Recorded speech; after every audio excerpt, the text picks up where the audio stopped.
3 mistakes to avoid with ace king. Carl says, ace king all in. Take it, rip your money in. That's sometimes a mistake. We're going to discuss that one right off the bat. Hope you're all having a fantastic day. Ace king is a hand that most people play well sometimes, and quite often they play quite poorly. And today I want to discuss a lot of spots where you may be playing it poorly so that you can improve your skills and, well, not squander your equity. Ace king is definitively one of the best hands in poker. It really is. I know it's a drawing hand, but it is one of the best hands in the game. It dominates everything, or is far ahead of everything. But too many small stakes players make huge errors with it. If you play your ace king well, you're going to make a lot of money. If you play it poorly, well, you may not. And in this webinar, you're going to learn how to play and how not to play ace king preflop. We're also going to discuss how to avoid some huge post-flop mistakes with ace king. And we're going to give some general tips for cash games and tournaments. So, mistake number 1. We talked about it already in the first 2 minutes of the show, is to always be all in pre-flop. A lot of people think ace king's good. I just want to get it in. It's always a coin flip. And to be fair, quite often it is. But sometimes it's not. And also, if you're always all in with the ace king, well, it strengthens your shoving range a bit, but often makes your calling range weaker, which is a bit of a problem. I cannot tell you how many poker players come to me complaining about bad beats. I had my ace king and they had something else and I lost. Ugh, I'm so unlucky. But in reality, a lot of these players actually torch their equity. Ace king is a big hand, but very importantly, you should never play it in such a manner pre-flop that you only end up getting all in against a strong range of pocket jacks and ace king. Now you may ask, when would that be? Well, imagine we're playing kind of deep stacked. Someone raises, you 3-bet, they 4-bet. You just put your money in with a 5-bet. What do you think they're going to be getting it in with? Well, the answer is jacks and better in ace king, maybe even queens and better in ace king. And against that range, we see right here, jacks and better and ace king for your opponent wins 60% of the time against your ace king by playing in such a manner that you force your opponent to have a very good hand. Well, they have to have a really good hand. And yeah, sure, you do have a little bit of fold equity, but it's not going to make up for the gigantic loss in equity you have when your opponent does call in these scenarios. And that's especially true if you're playing against players who don't 4-bet all that often as a bluff to begin with, which I know a lot of your opponents do not do. Let's take a look at 2 spots, one in a tournament, one in a cash game, where you should not be 4-betting ace king every time. All right, let's take a look at the spot on the left first. We're playing 100 big blinds deep. The low jack raises. Okay? That is going to be us. We are the low jack. Low jack is first to act 6-handed. We raise the big blind in a cash game 3-bets with their standard 3-betting range, mostly good, strong, suited, connected stuff, some high cards. And this is how we are supposed to respond, assuming the opponent is playing well. Now, if they're 3-betting all sorts of junk, well, then we just get it in super wide. But if they're playing good, strong GTO poker, as a lot of your strong opponents will do, or especially if you're playing online poker against players who have easy access to pre-flop charts and don't mess up pre-flop, notice here, you're actually supposed to do a decent amount of folding because your opponent really should not be 3-betting too much in these situations. Now, I do realize this chart may look super tight, but that's because we started with a strong range to begin with, and the opponent is 3-betting. They don't care that we have a strong range. So notice in this scenario, ace-queen's just folding. That's a little bit tight. The hands in blue are raised pre-flop and then are folding to the 3-bet. The hands in green are calling. The hands in red are 4-betting. And notice, when you're playing 100 big blinds deep in a cash game, the only value hands you're 4-betting and getting in, for the most part, are aces and ace-king suited, and some pocket kings. And then you're going to be bluffing with some ace-high blockers and king-high blockers. This is very common stuff. This is a pattern that holds true when you're playing deep stacked. Okay? So, recognize that re-raising and getting it in with ace-king offsuit here, 100 big blinds deep only, in a cash game is probably a mistake if your opponents are playing good GTO poker. Let's talk about in a tournament. In a tournament, ranges are inevitably going to be looser because there's blinds and ante in play. So we see here, now, let's say we raise the button, I'm sorry, now we're not raising the button. Let's say we raise under the gun 8-handed, and then the button 3-bets us. Is that what we're looking at? No, I'm sorry, I'm confused. My brain's not working. I just woke up from a nap. Under the gun, 8-handed raises, and it just folds to us on the button. Okay? Under the gun raises, it folds to us on the button. Here's what we are supposed to do. We're supposed to fold all the hands in blue, call the hands in green, 3-bet the hands in red. Notice, though, right here, ace-king is only 3-betting half the time when it's offsuit, roughly. And if your opponent raises under the gun perhaps tighter than the under the gun raising range should be, not a whole lot of people are going to do this, but some people will, well, then you obviously 3-bet even less often. You don't even put in the 3-bet with the ace-king. Again, this may seem super duper tight, but it is what you must do. And to be fair, you really cannot play that much looser than this chart against a reasonable early position raiser. One thing you'll often find whenever you're looking at GTO charts, if ace-queen is not trying to get a lot of money in, then usually ace-king is also not trying to get a lot of money in, right? Notice in this scenario, even in this spot, ace-queen just calls every time. Probably means ace-king is not going to be doing 3-betting every single time. Over here, ace-queen's just folding, therefore ace-king's definitely not getting it in. Okay? How late are you? About 7 minutes. You'll be okay. We're only on mistake number 1. Thank you all for being here. If you're happy to be here today, click the like and subscribe button below. I'm glad that all of you are here with me working to learn how to play poker better.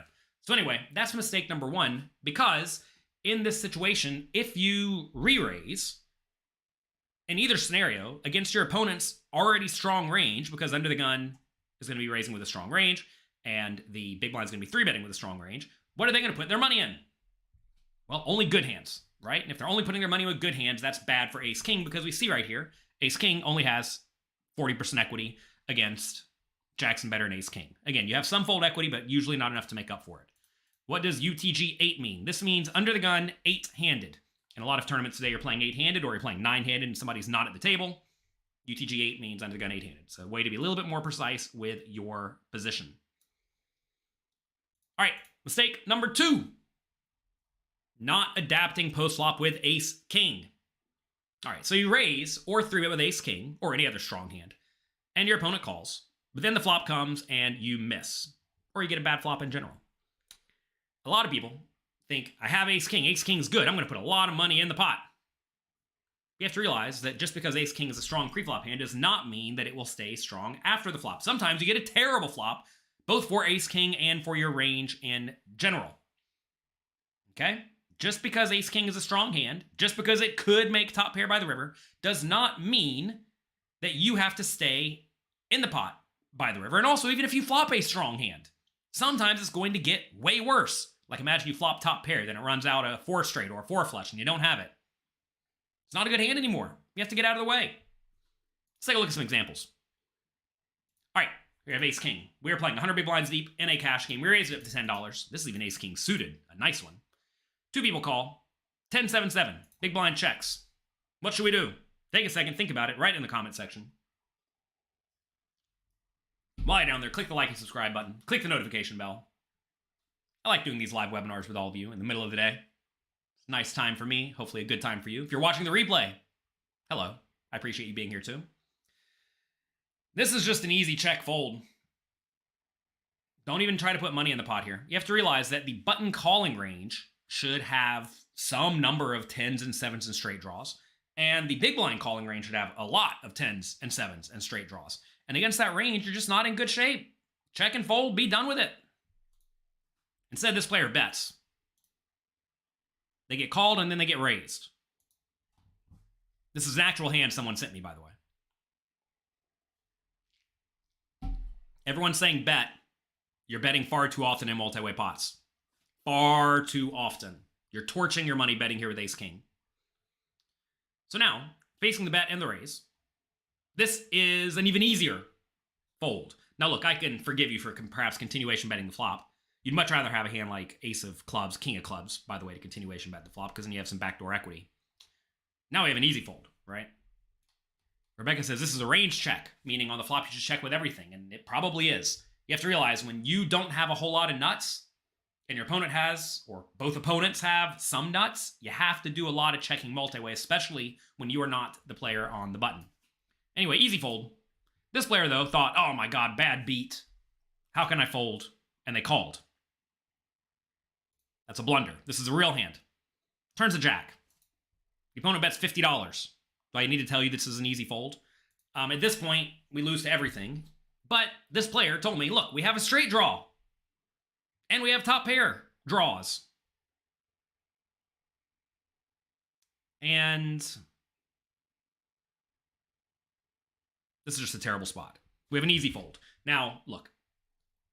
I think folding to the flop raise was just very, very easy. I don't think this turn spot is actually the easiest fold in the world, but it probably just is. Because here we actually do have a straight draw that could crush our opponent. And the ace and the king may be good. So look, if you wanted to call here, I guess you can. But again, it's just not a good play. You should be folding. River, opponent checks. Hero checks behind. All right, we probably win. Oh, no, they just show us the trips. We were just dead. At least on the flop. We turned some equity. And this player sent me this hand, complaining about how unlucky they got, without realizing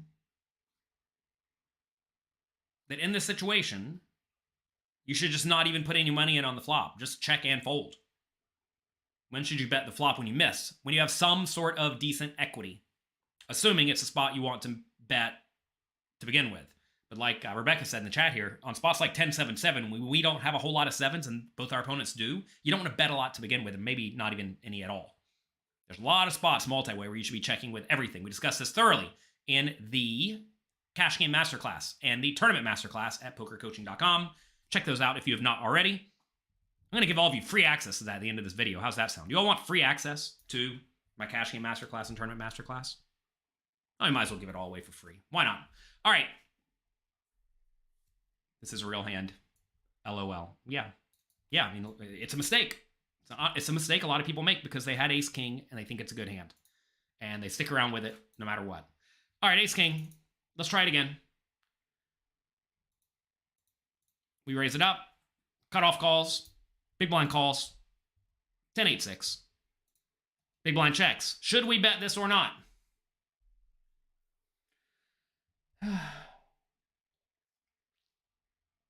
Take a second. Think about it. Obviously not. This is a terrible spot. This flop nails the opponent's ranges. This is just, again, a check fold. If you flop a flush draw, should you bet? Way more often than when you don't, I can tell you that.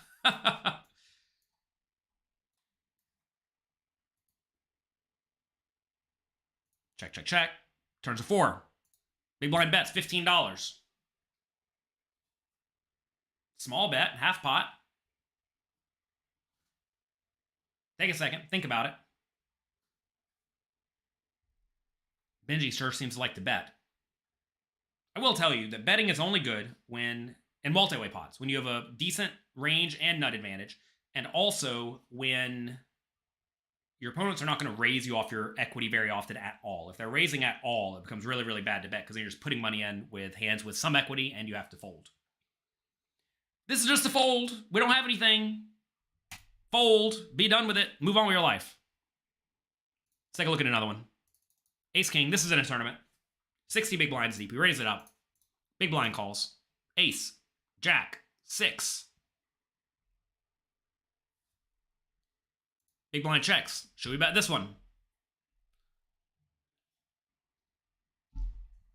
Take a second. Think about it. Type it in the chat.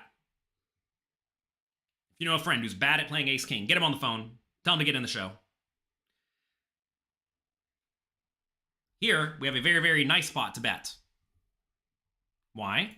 Because in this spot, we have a very good hand. And in this spot, on a very dynamic board, meaning the board is likely to change on the turn such that obviously good hands on the flop could easily not be obviously good hands on the turn, we are going to want to bet using a slightly bigger size. A lot of people are saying a third pot or tiny on the flop. Absolutely not.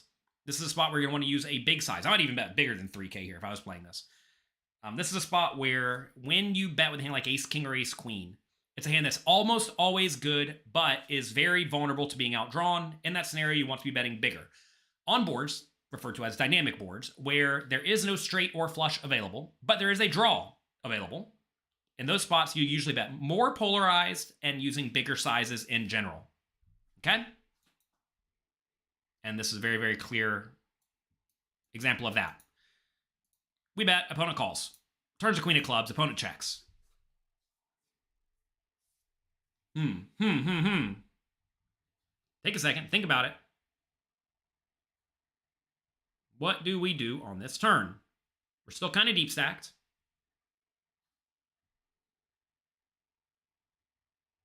I like all of you getting here and participating. Look at all the nits in the chat saying check.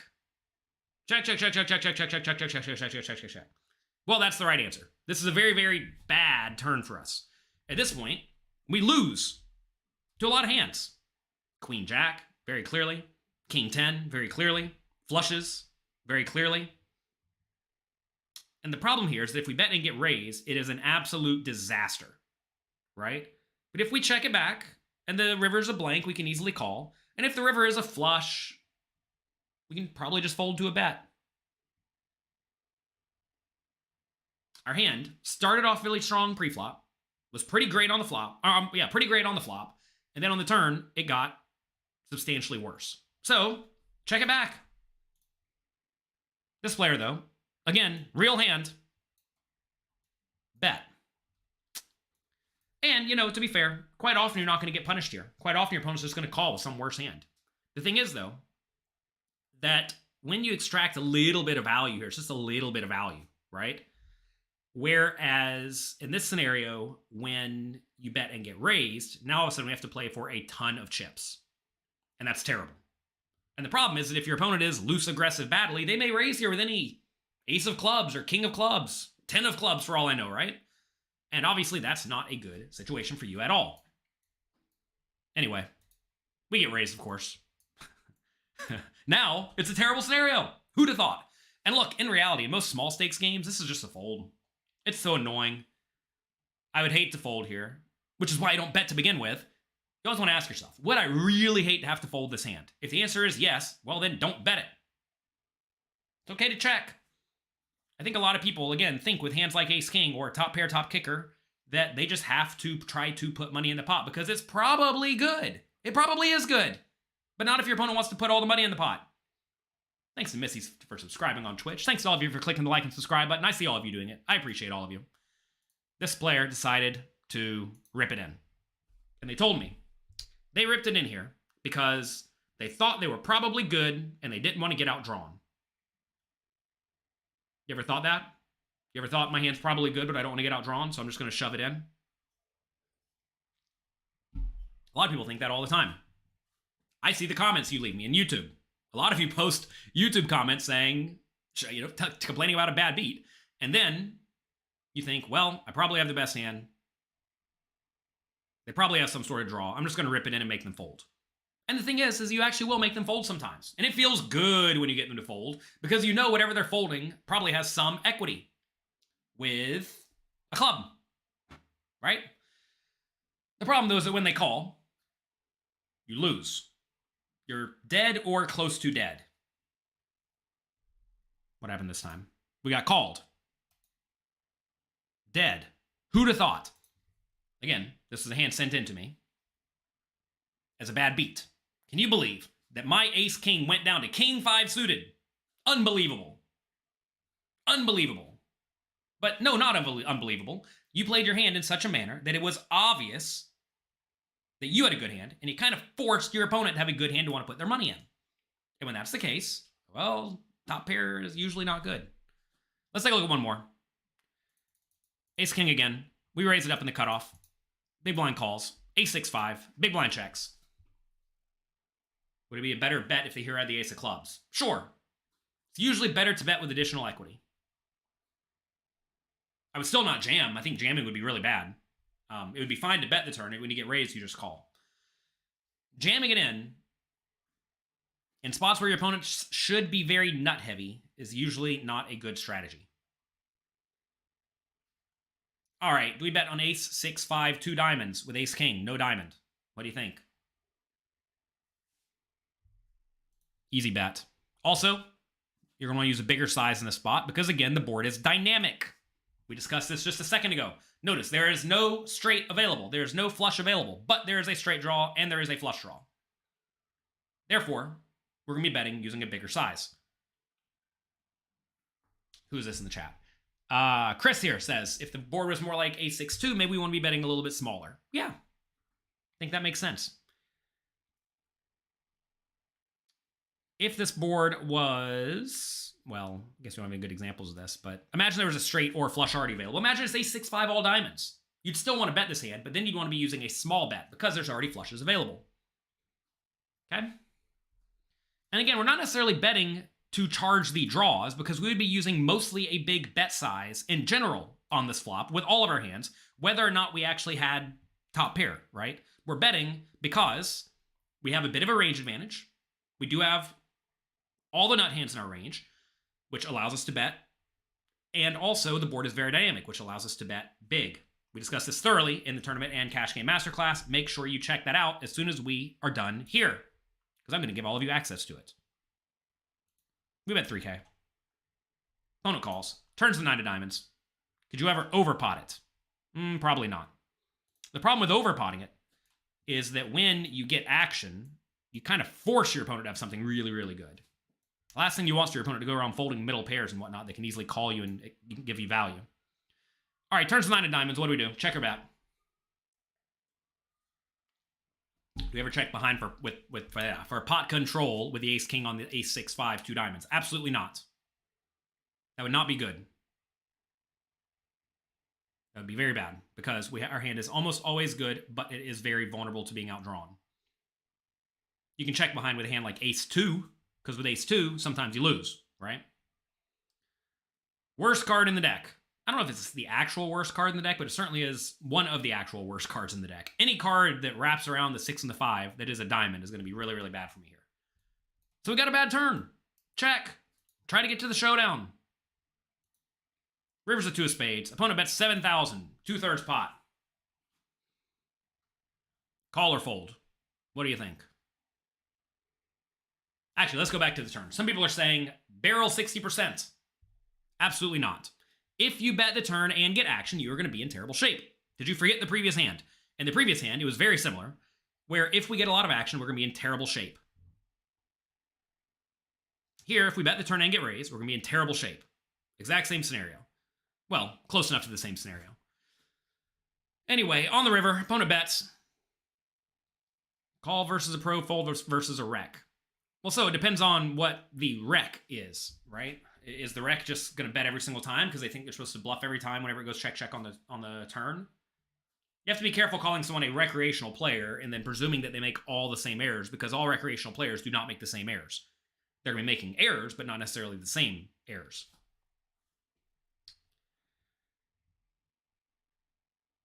This is a spot where you have to call.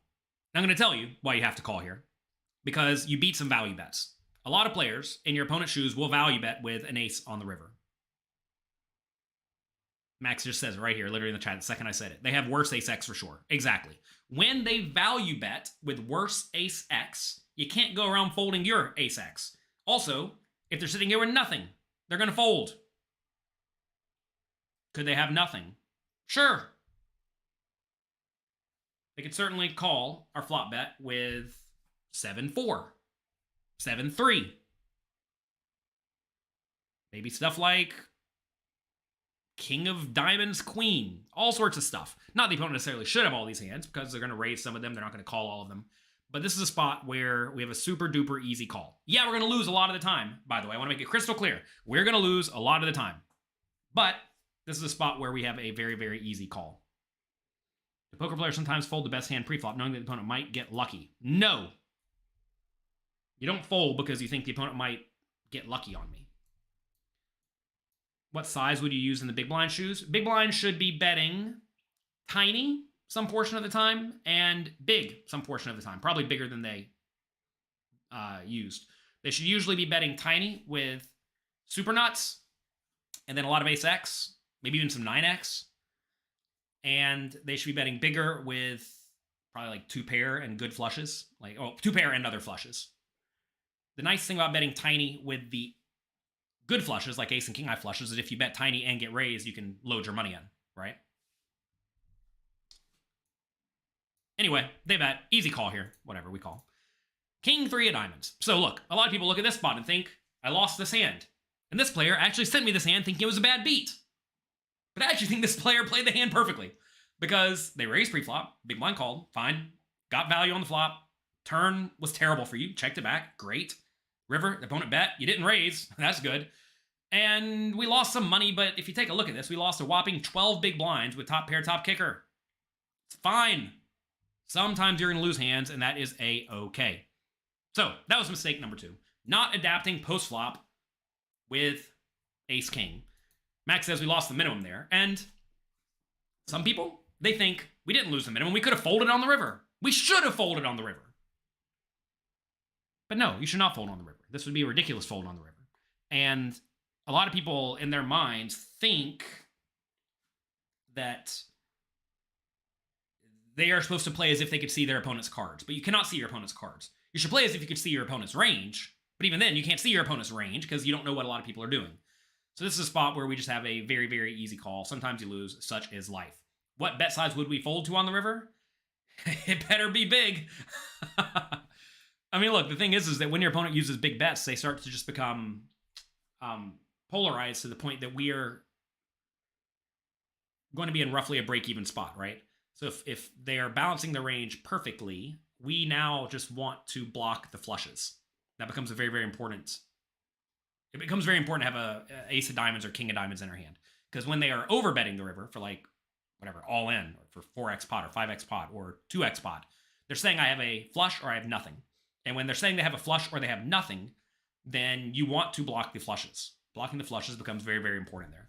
And we don't block the flushes, so this would start to become a fold if they want to load money in, whereas ace with like queen of diamonds or jack of diamonds would become a call. Because even though ace queen and ace jack are weaker than ace king, the opponent doesn't have ace king, and they would not 2x pot it if they're anywhere near decent, right? So then ace, the king of diamonds and queen of diamonds become good hands to call with. Next, another mistake. Mistake number 3.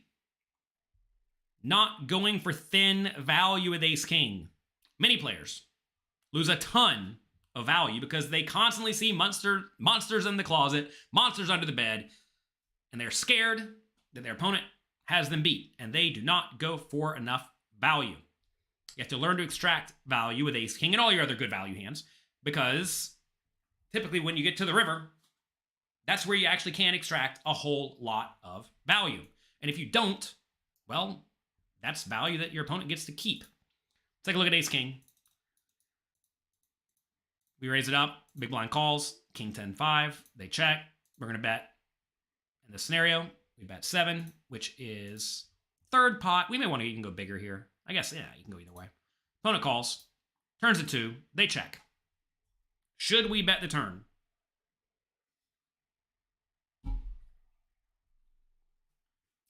Well, in this scenario, we have the best hand basically always. Yeah, we do lose every once in a while, but we have the best hand essentially always. Whatever the opponent has decent equity. So we're going to bet. And we're going to bet kind of big. Here we went for 2/3 pot. I think maybe even bigger could be fine, especially if the opponent is going to not fold draws or a 10. So we do want to be betting in this scenario. Opponent calls. River's an 8 of hearts. Opponent checks. Do we value bet the river? I can already tell you, this is a spot. We're in cash games. So many people do not value bet because they're worried that they randomly got outdrawn, or they're worried their opponents will not call them with worse. But understand in this scenario, your opponent's going to have a lot of kings and a lot of 10s. So if they have a king or a 10, are they going to fold? Well, a 10 might fold, but a king is probably just not going to fold, especially when lots of draws that we could have had missed, right? In this scenario, we could easily have queen jack, jack 9, turn flush draws, right? This is a spot where we're going to have a lot of misses, and we're going to feel kind of inclined to bluff with them. And because we have lots of misses, we need to value bet decently wide. Also, just this hand's straight up good enough to value bet, right? It's not like it's not even thin. So, in terms of how much should we bet on the river, how much should we bet? Pot's $75. Pretty big pot. 25 big blinds. Watching all the comments come in. In position on the river, at least in GTO world, you should essentially never bet less than half pot. That is a mistake a lot of people make. They bet something like $15 because they really want to get called. And and that's a blunder. The thing is whenever you bet tiny, you give your opponent the chance to raise you if they do feel inclined, right? While also not extracting full value from your opponents. It's difficult to execute a river bet. It's not difficult to execute a river bet. I don't know what that means. This is a slam dunk value bet. So look, we're at least betting half pot. Question becomes, is this hand good enough to bet even bigger? I think it may be. Let's see what this player decided to use. Oh my God, they checked it behind. Don't check behind. I also think overbet's not good. Seb here says overbet. The problem with overbet is that when you start overbetting, you are going to start to make all the tens fold. And even like king 9 may decide to find a fold. So this is a spot where I would have bet something like pot. I think pot's good. Maybe slightly less, something like that.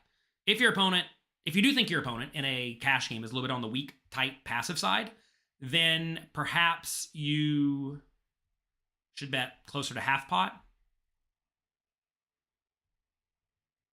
Yeah, I'm not going to overbet in this spot. You want to be overbetting typically on the river, assuming your opponent plays well, with hands that beat the hands that your opponent just simply cannot fold that are very good, like two pair, right?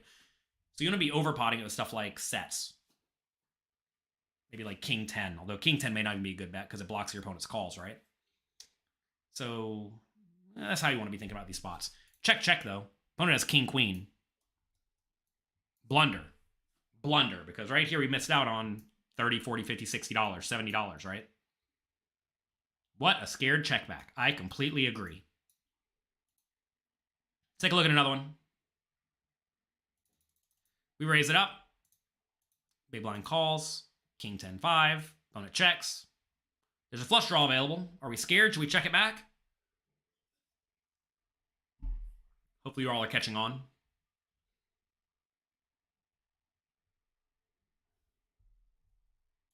Obviously going to bet. Board's very dynamic. More dynamic than the previous spot, by the way. Notice this is king 10-5. Same thing, right? But no, this is not the same thing. This king 10-5 does not have a flush draw. This king 10-5 does have a flush draw. You should definitely bet bigger on boards containing a flush draw than boards not containing a flush draw. So this is a spot where we're definitely going to use a bigger size. I see some of you saying big bet, small bet, etc. But look, it's important to realize as the board contains more draws, and we have a lot of good hands in our range. It's very important. We need to have good hands in our range. Essentially, we want to have a range advantage and a nut advantage. This is a situation where we want to be betting bigger. Now, if the board was such that we do not have a range advantage, like low and middle card boards, and it's dynamic, we're going to be using a small size because we just don't have the nut advantage at all. But here we have all the nuts in our range. And when we have all the nuts in our range, and some hands that crush our opponent, like ace-king, we're going to want to be using larger sizes. Okay? We bet, opponent calls, turns us to a spades, they check. Take a second, think about it. Now the board contains even more draws. Someone asked this question earlier. Do we ever check it back because we're scared the opponent's going to outdraw us? They're feeling lucky today. Absolutely not. We're not concerned that the opponent may be feeling lucky today. This is a turn where we should probably bet quite big. We have the best hand almost always, and the board is very dynamic. I don't know how much this player decided to bet in this spot, but I bet the answer is a lot. Like, over pot even. So we discussed this in the Cash Game Masterclass, where when the board is extremely dynamic, and we have a hand that's almost always good but vulnerable, we're going to want to use big, big sizes. Let's see what this player did. All right, a little bit more than pot. Fine. I probably would have gone slightly bigger even. Like 75. You can really load money into the pot in these scenarios. That said, like, this is good. This is way better than half pot or something like that. I think a lot of people in this scenario don't have overbets in their range, and that is a big mistake. You're also going to be overbetting with some straight draws, some flush draws, stuff like that. And when you are betting with draws, you want to have some good draws and some junky draws, okay? So we bet 65. Opponent calls. Good. I know a lot of people are probably thinking, well, when I bet 65, are they going to call me with anything that I beat?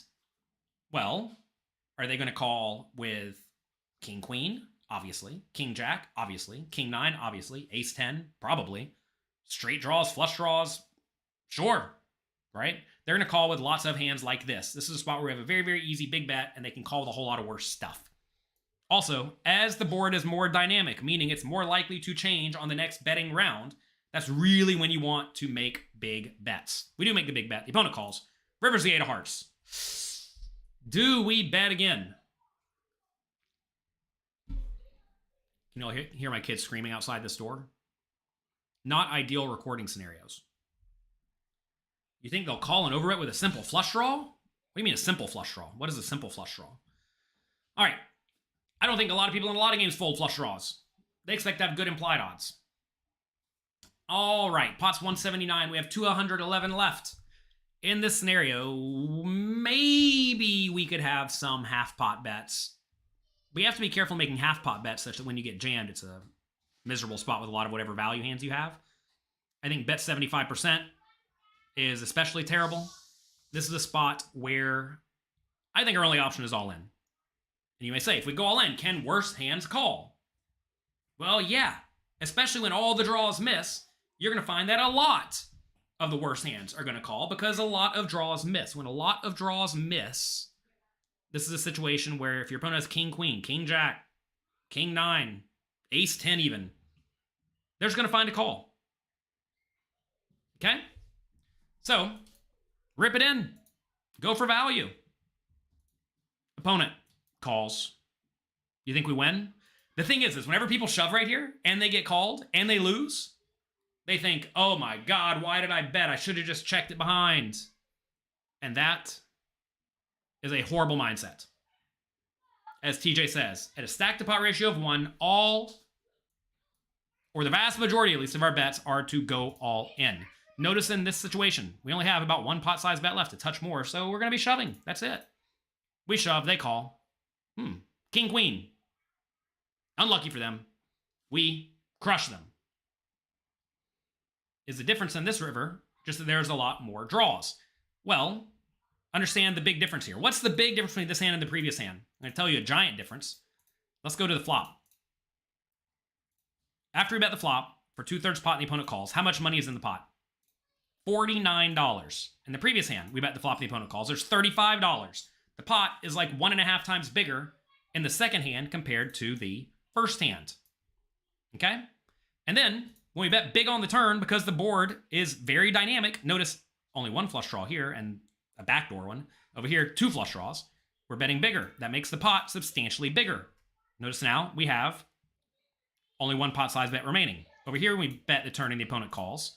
Now we're sitting here with like, what, 3.5 pot size bets remaining. Right? So we're super deep stacked going to the river on the first hand. We're very shallow stacked in the river on the second hand. That's going to make you play very differently. You have to realize as stacks get shallower, typically the, call it effective nuts, goes down in value. Because imagine we shove the river here. Yeah, the opponent's going to call a king, queen every time. Over here, though, if we shove all in with ace, king, king, queen might find a fold. It probably should find a fold. And these are very different scenarios. They're very different because the stack to pot ratio getting the river is substantially different.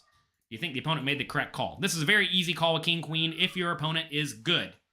If we are good, the opponent cannot go around folding the king, queen. That would be a blunder. And think about this. If you fold king, queen here, what are you actually calling with? Because I can tell all of you, a lot of good players, will be check raising with 2 pair and sets on the flop. If you check raise with 2 paired sets on this very dynamic flop, as you very often should, what good hands do you have at the river? Well, you really only have king 8 and 10-8. So if you're telling me you're only going to call a river bet with king 8 and 10-8, you're folding basically everything on the river. And if you're folding basically everything on the river, we, the hero, in this scenario, are going to print money in this situation with all of our bluffs, right? With all of our bluffs, we are going to absolutely crush you because you're folding everything. Whenever you fold everything on the river, you have messed up. Almost certainly. You want to make sure you always have at least some hands. When I say at least some, I don't mean like king 8 and 10-8 only. I mean a decent chunk of hands that can reasonably call a river bet. You need to plan ahead and prepare, which means sometimes slow playing so that you have sets whenever you get to the river, but also not folding the king, queen. Should the opponent have shoved all in on the turn? No. That would be a very bad play because the opponent has a very good bluff catcher. They have a hand they can easily call the turn bet with and easily call on the vast majority of rivers. Whenever you have a draw, that cannot win at the showdown, that becomes a spot where it becomes much more reasonable to shove. I will say, though, whenever we, the hero, overbet the turn, the opponent's not going to want to do very much raising at all. You want to typically raise when your opponent's range should be wide and full of marginal made hands. But here, when we overbet the turn, I'm literally telling all of you right here, we probably have something like king, queen, and better for value, and a bunch of bluffs, right? How light should we call on the river? So on the river, you really do not want to have spades or diamonds. With queens here, you bet small on the flop. Check, check, turn. Check. Call a bet on the river. Yes. In this scenario, you don't want to have a king or... What was the question? Oh, how light should the opponent call? They really don't want to have spades or diamonds because they want us to have spades or diamonds, right? So they'd much rather have king, queen of clubs here to call than king, queen of spades. I think king, queen is just good enough to call. Anyway, but imagine they have like king, nine of clubs, right? You'd so much rather have king, nine of clubs than king, nine of spades in this scenario, because with king, nine of spades, you make it to where we can't have ace, nine of spades, queen, nine of spades, jack, nine of spades, nine, seven of spades, right? All of which will probably bet the flop and probably bet the turn. So this is a spot where I'm not exactly sure the opponent's calling range. It's probably going to be something like that. Decent top pairs and better. I think something like that's reasonable. Also, it's important to realize the nice thing about having top pair is that you block us from having two pair, an ace-king, right? I mean, I realize we have it this time, but when you have a king, you make it harder for us to have top set, king 10, king 8, etc. All right. So those are the 3 mistakes to avoid with ace-king. Mistake number 1, always being all in pre-flop. Mistake number 2, not adapting post-flop with ace-king, which means stop overplaying it. And also, mistake number 3 is not going for thin enough value. And if you fix these 3 mistakes in your games, I know a lot of you told me in the chat box here today that you make these mistakes, you are going to start crushing with ace-king both in cash games and tournaments. The World Series of Poker is right around the corner. And if you are thinking about playing the World Series of Poker, or perhaps even a tournament tomorrow in your casino, the time to prepare is now. And that's why now, today, through May 6th, Poker Coaching Premium, everything I have available on the site is free. It costs you $0. Literally, everything I've made, everything my coaches have made is available for free at pokercoaching.com/5-day pass right now. Now through May 6th. You don't even need a credit card. Just go to pokercoaching.com/5-day pass and sign up. Let me talk to you about what is in pokercoaching.com real quick. Can you read the whole site in a day? There's a lot of videos. You cannot watch all the videos in 5 days. Fortunately, though, you can pick and choose. Go through exactly the content that's most relevant for you. You can learn from my world-class team of pros. They have over $75 million in tournament earnings, and you can level up your game for free. Jonathan Jaffe, right now, today, well, at least before I started this webinar, chip leading with 12 left in the $25,000 tournament in Florida. Good job, good work. I saw Justin Sleva there, James Ramirez in there battling it out. Brock Wilson down there battling it out too. It's a lot of fun. We have over 700 classes on specific topics such that you can search in the little search box right here. Things like, when should you bluff the river? And it'll bring up a video on when you should bluff the river, or whatever other topic you can think about. And if it's not there, send me an email at support@pokercoaching.com, and we'll make a video for it so that every single spot is covered. I want to make sure that you have no questions left unanswered when you study at pokercoaching.com. We also have over 1,800 interactive hand quizzes where I essentially put you in a situation and ask you how you would play every single betting round. Remember what we did today? Where we literally went through street by street. Should you bet or should you check? Some of you would click bet on the flop. And you know what? You would get 0 points because you should not bet the flop. Some of you said, when this guy raises, you should call. You'd get 0 points. Nothing. Yours would not have a bunch of 10s over here. Yours would have all zeros. And that's important and good feedback because it lets you know you're probably screwing up. And if you know that you're screwing up, well, now we can improve. Also, we have a new course exclusively for Poker Coaching Premium members and for all of you for the next 5 days. And in this brand new series, we're going to be going through a bunch of hands from the Poker Go Tour 2022 Championship. This is a $500,000 buy-in, winner-take-all tournament featuring the top 21 players on the Poker Go Tour. We're going to go through a lot of hands they played. We're going to see how players like Jason Koons, Stephen Chidwick, Sean Winter, and a whole lot more are in there battling. It says out of stock. Well, that's not good. Let me write this down. I will make sure it's in stock shortly. It should not be out of stock. Fine. Oh, worked fine for Greg. Well, turns out maybe you just got to click refresh or something. It's always frustrating when technology doesn't work. You can test things a million times, and inevitably, everything does not work. Also,